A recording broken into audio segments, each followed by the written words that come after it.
This is your Diamond Inside for tonight, of a shocking economic meltdown that has trapped Zambians. Barely hours after Zambians were thrown into a tough chapter of expensive fuel, another squeeze has been pulled on them.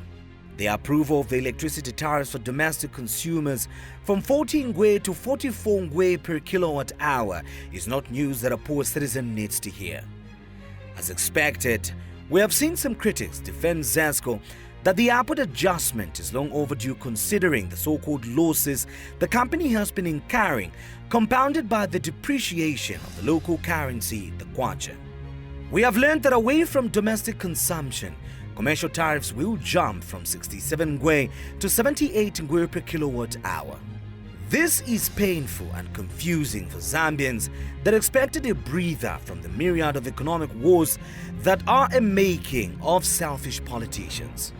The justification is not convincing because, tactical as it were, long ago that households below 100 and 300 kilowatt hour will experience less effects, but it is for households in what is known as R2 tier that will face a staggering 10.5% increase from 95 ngwe to 1.5 ngwe per kilowatt hour.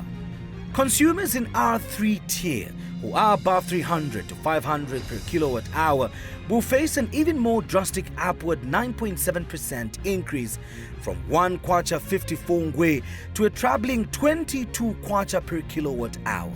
The biggest headache lies in the R4 tier that consumes above 500 kilowatt hour that will have to endure the highest tariffs of 2 kwacha 44 ngwe per kilowatt hour from the previous 2 kwacha 22 ngwe per kilowatt hour.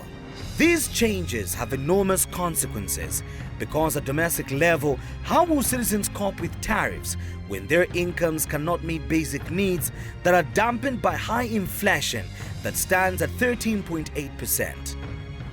The cost of doing business will certainly go over the roof, and what is Labor Day when instead of costs going down, they are in the opposite? This is a bitter pill to swallow. Ordinary citizens are not to blame for the difficult times and have no room left to further tighten their economic belts. Stop the squeeze. Do something, Mr. President. This is unbearable. You were elected to ease the suffering and not what is being experienced.